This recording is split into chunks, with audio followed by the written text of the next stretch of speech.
जय हिंद, नमस्कार।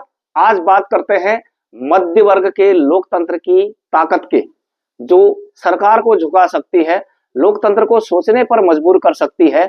यही मध्य वर्ग यानी जीसीओ जवान, जिनकी संख्या 97% है, और अन्य सीसीएस एम्प्लॉयर।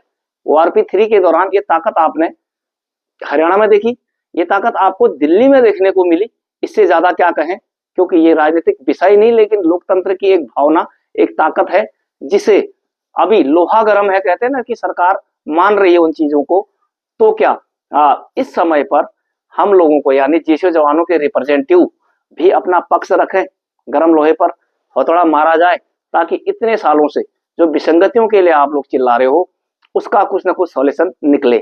इसका उदाहरण, सबसे अच्छा उदाहरण है रेलवे, जिसके मजदूर यूनियन से लेकर अधिकारी संगठन तक है। नेशनल काउंसिल के, जीएसएम के ऑफिस साइड के president Shiv Gopal Mishra oblique all India railway federation के महामंत्री भी हैं। उन्होंने टीओआर, अपना टर्म ऑफ रेफरेंस, डीओपीटी के पास रखा। तो क्या अन्य संगठनों ने भी रखा? क्या सैनिकों का यानी जीसीओ जवानों का कोई पक्षधर होता है जो रखे? जो हमें आज तक मिला, याद रखना, वो रेलवे के दम पर मिला है। जो मर्जिंग 1 to लेवल 6 की जो बात कर रहे हैं कि 1 से 6 के 3 लेवल बना दिए जाए, 1 से 2 1 लेवल, 3 से 4 यानी पे बैंड 1 के 2 लेवल, और 5 से 6 तीसरा लेवल। तो इसी से आपका बेनिफिट, आपका बेसिक एज इसी से ऊपर जाने वाला है। बाकी कोई सिफारिश करे ना करे, लेकिन एक बार फिर बोल रहा हूं, रेलवे का हम सबको धन्यवाद करना चाहिए। अन्य सिविल सीसीएस के संगठनों से सीखना भी चाहिए। तो बात करते हैं कि कुछ कमेंट्स इससे पहले वाले वीडियो में जो आए थे, इसकी यादव 8207 के कमेंट्स की बात करते हैं। सेम ऑन डिफेंस रिप्रेजेंटेटिव, उनका कहने का मतलब है कि शर्मा आने चाहिए। डिफेंस से जो रिप्रेजेंटेटिव करते हैं, नॉन कॉमेंडेंट एमएनएस को 10,800 से नीचे मोरल डाउन करने के लिए जीसीओ जवानों की एमएसपी रखी जाती है। हाँ भाई, रखी जाती है। इस पे आगे बात करेंगे। प्यूस मैथमेटिक्स मोटिवेशन कहते हैं, I think it is imaginary only, watch up January till January 2026। Yes right sir, imaginary ही है। विकल्प जाते हैं, प्रपोजल जाते हैं, गवर्नमेंट उस पर कितना सहमत होती है। बात तो सही है, डीए जब तक पे कमीशन खोलेगा 63 से 65% के बीच होगा। पहले डीए 100 पार करता था, यानी कि बेसिक का दुगुना डीए लगा करके, तब 2 से ऊपर का फैक्टर लगता था। जरूरी नहीं है गवर्नमेंट 2 का फैक्टर लगाए। 63% जब तक डीए होगा जनवरी 2026 तक, तो हो सकता है कि गवर्नमेंट 1.9, 1.96 या 2 या उससे नीचे भी रख सकती है। लेकिन बेनिफिट आपको तभी होगा जब आपका ग्रेड अप हो, मर्जिंग ऊपर को जाए, ना कि नीचे को। इससे पहले वाले वीडियोस को आप देख सकते हैं। आगे दिलकवाज 9341 कहते हैं, कौन जाएगा? रिप्रेजेंटेटिव जनरल सतवीर जैसे जाएंगे। तो इसी संदर्भ में देखते हैं, एमओडी से ऑथराइज्ड एफिलेटेड जो ऑर्गेनाइजेशन है, उनमें से कुछ Indian ex serviceman league, retired brigadier Indra Mohan Singh ji जिनके प्रेसिडेंट हैं आजकल, NECC national ex serviceman counselling committee, और एयरफोर्स एसोसिएशन, और दिव्यांग एसोसिएशन एक और है। ये कहने का मतलब ये एफिलेटेड ऑर्गेनाइजेशन है, और ये वो ऑर्गेनाइजेशन है जिनके सबके प्रधान प्रेसिडेंट अफसर ही हैं। तो आपका पक्ष कौन लेगा? अब चलते हैं कि 1973 से अब तक और 7 सीपीसी से लेकर ओआरपी 1 to 3 क्या कभी जीसीओ जवान का पक्ष सुना गया? क्या 1 मैन जुडिशियल कमेटी की रिपोर्ट गवर्नमेंट ने मान्य की?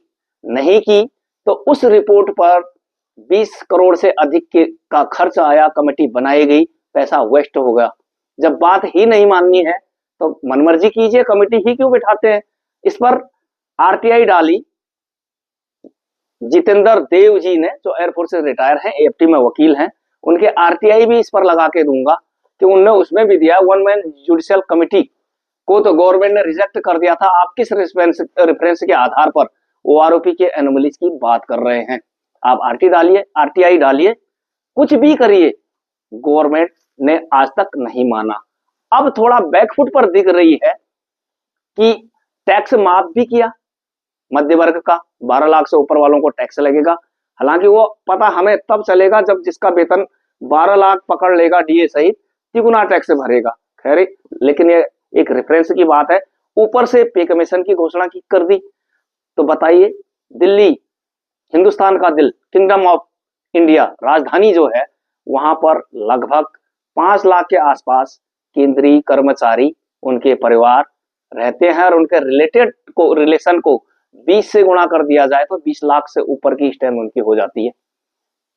यानी 10 से गुणा कर दो तो 50 लाख हो जाएंगे। तो इस प्रकार से कहने का कुल मिलाकर मतलब ये है कि पे कमीशन के नाम पर और जो टैक्स में छूट दी वो मध्य वर्ग की ताकत है। इस देश की रीढ़ की हड्डी अभी भी मध्य वर्ग ही है।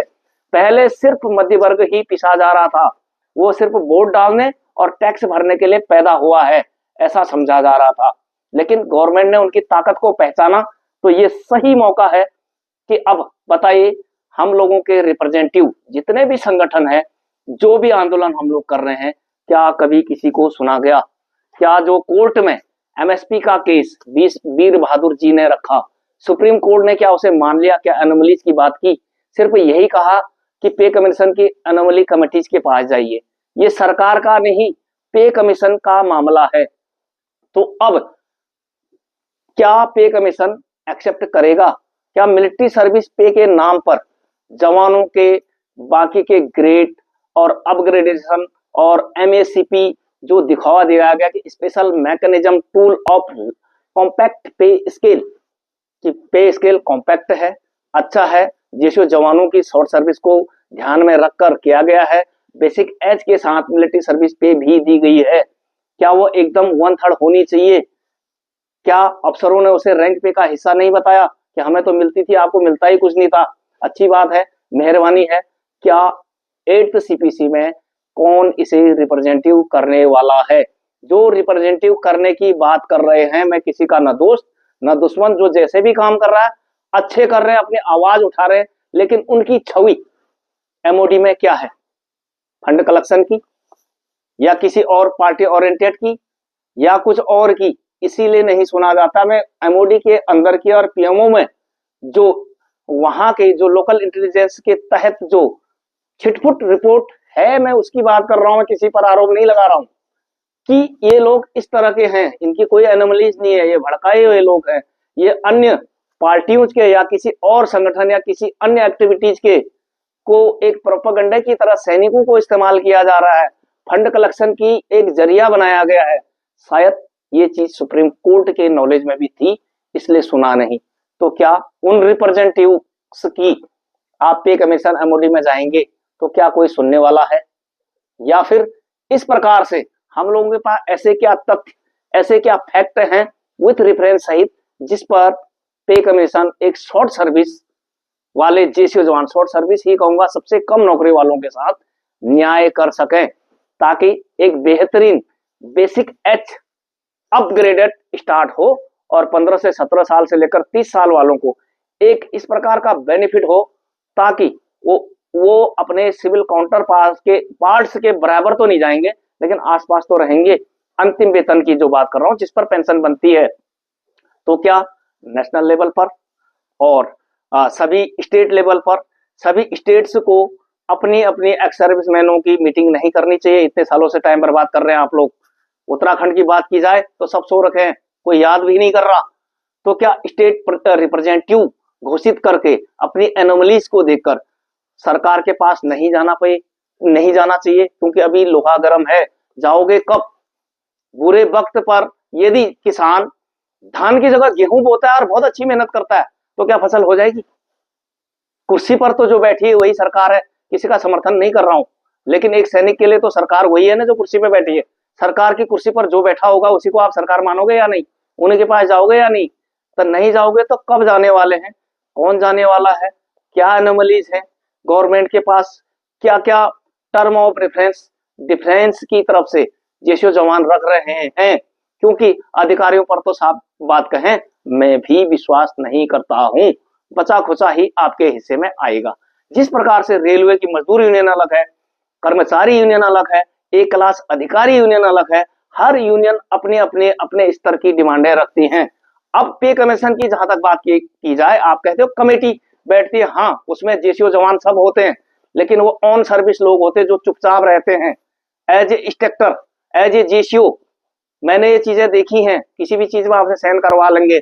मैं उस एकेडमी में रहा हूं जहां 10 करोड़ बजट आता था, आप केवल साइन करते हैं, आप उसमें शामिल, मैं भी हूं। ऑन सर्विस जर्नल भी मुंह नहीं खोलते हैं। बीसी जोशी जी ने मुंह खोला, क्या हुआ आपको पता है?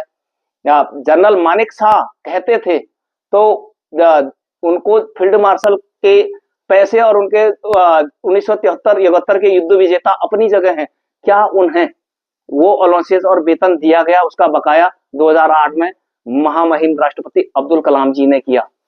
नौकरी के अंतिम दौर में सीडीएस महाराज ने कुछ बोलना चाहा तो आगे आपको पता है। इसलिए कौन कहेगा, कहने की ताकत है एक्स सर्विसमैन के पास, जो खुद के लिए और जो सेवारत जवान है उनके लिए सर्विस हालत से लेकर के, उनका पे पेंशन से लेकर के, वेतन और भत्तों से लेकर के, और पेंशन आने के बाद सेटअप और डीआर की पॉलिसी तक जो भी फाइट कर सकते हैं, वो एक बेहतरीन एक्समैन किसी नेतृत्व में वहां पर जाएं और अपने एनोमलीज को रखें, ताकि 8th सीपीसी में जो उम्मीदें पाले हुए हम लोग एक्समैन हैं उनका कुछ भला हो। नहीं तो इतना जो समय अब तक बर्बाद किया और अब करने जाएंगे हम लोग, वो सब बेकार ही जाएगा। आप क्या इस सुझाव, इस संदर्भ, ये मेरे अपने सुझाव थे, हो सकता कहीं पर मैं गलत हूं, आप सही हूं, तो वो कमेंट्स आपने देने हैं ताकि जिसे सारा देश देखे। ये वीडियो सभी को वो भेजें, फैलाएं और अपने हक के आवाज के लिए एक यूनिक कोई एक मसौदा बनाएं, एक घोषणा, एक एनोमलीज लेटर बनाएं, अपना एनोमलीज लिखें और वो पॉइंट्स लिखें ताकि वो गवर्नमेंट तक जाए और उन पर विचार हो। और याद रखिए वीडियोज भी पहुंचते हैं, इसमें से कई वीडियोज पहुंचे हुए भी हैं, लेकिन वीडियो ही काफी पर्याप्त नहीं है, हम लोगों को उसके लिए और भी काम करना पड़ेगा। तो अपने कमेंट्स कमेंट बॉक्स में जरूर दें और आगे की अपने 8th सीपीसी में क्या कुछ करने जा रहे हैं एक्समैन, उसके संदर्भ में कमेंट्स जरूर करें और बने रहें परिहार विजय पथ के साथ। जय हिंद, नमस्कार, वंदे मातरम।